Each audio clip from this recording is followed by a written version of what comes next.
ఎన్నో రకాల బాధలతో బాధపడేటటువంటి వ్యక్తులు ఎవరైతే ఉన్నారో వీరందరికీ కూడా అంటే దైవం రూపంలో ఆర్ఎంపీ డాక్టర్ అంటే వాళ్ళందరికీ అందుబాటులో ఉండేటటువంటి వ్యక్తి, ఒక దైవంతో సమానం. 19వ తారీఖున కూడా మీరు ఒక పెద్ద ఉద్యమం చేయడం, దాని నిమిత్తంగా మీరు జైలుకి వెళ్ళటం, ఇలాంటి ఎన్నో మేము చూస్తూ ఉన్నాం. బీదవాళ్ళకి సేవ చేసే అవకాశం మాకు ఆగిపోయేటట్టు మాకు భయం వేసింది.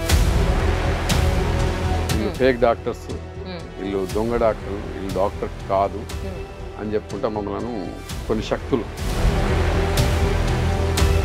అప్పటితో పోలిస్తే మీకు ఎలా అనిపిస్తుందండి? అప్పటి ఉన్నటువంటి సిచ్యువేషన్ ప్రభుత్వం విషయంలోనే కావచ్చు, ఇప్పుడు ఉన్నటువంటి ప్రభుత్వం సపోర్ట్ మీకు సరిగా లేకపోవడమే కావచ్చు, మీకు ఏ విధంగా అనిపిస్తుంది?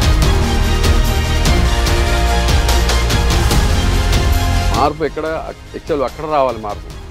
వాళ్ళ నర్సింగ్ హోమ్లో, వాళ్ళ పెద్ద హాస్పిటల్లో వాళ్ళు పెట్టుకునే వాళ్ళని క్వాలిఫైడ్ పెట్టుకోవాలి.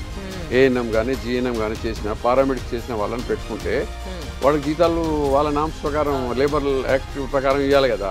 వాళ్ళు ఇవ్వకుండా తప్పించుకొని 10th ఇంటర్ ఫెయిల్ అయిన వాళ్ళని పెట్టుకుంటే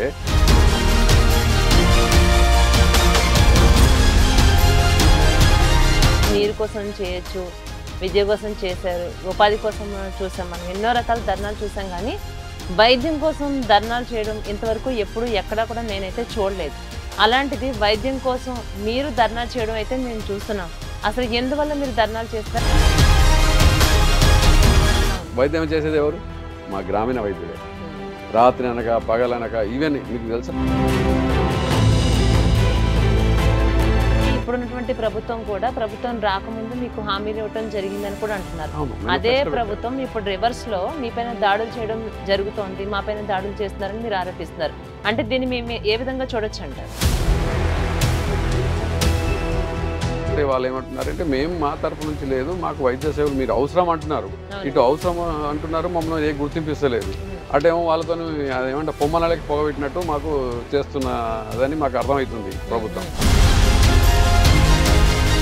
చిత్తబుట్టిలో ఉన్న ఇంజక్షన్ బుడ్డి తీసి ఇది నువ్వే రాసావు, నీకు ఏ అర్హత ఉంది, యాంటీబయాటిక్ ఎందుకు రాసావు, స్టెరాయిడ్ ఎందుకు రాసావు అని చెప్పి మమ్మల్ని హరాస్ చేసి మమ్మల్ని కేసులు ఫైల్ చేస్తున్నారు.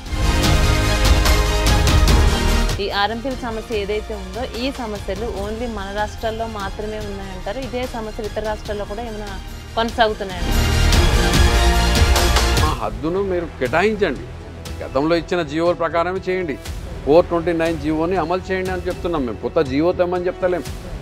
429 జీవో ప్రకారం ఏదైతే నామ్స్ ఉన్నాయో దానికి కంటిన్యూ చేసి మాకు ఏదో పత్రిక సర్టిఫికేట్ ఇచ్చినట్లయితే మా బతుకు మేము బతుకుతాం.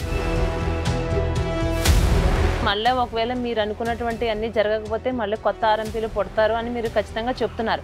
అసలు ఎంబీబీఎస్ డాక్టర్లు వచ్చిన తర్వాత మీ ఆర్ఎంపీ డాక్టర్లు అవసరమా? అసలు ఈ వ్యవస్థ అవసరం అంటారు?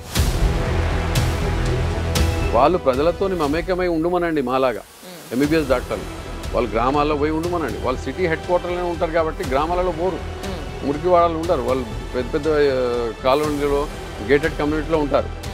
ఉండని దానికి తప్పట్లేదు, కానీ సేవ అక్కడ చేయమనండి ప్రజలకు.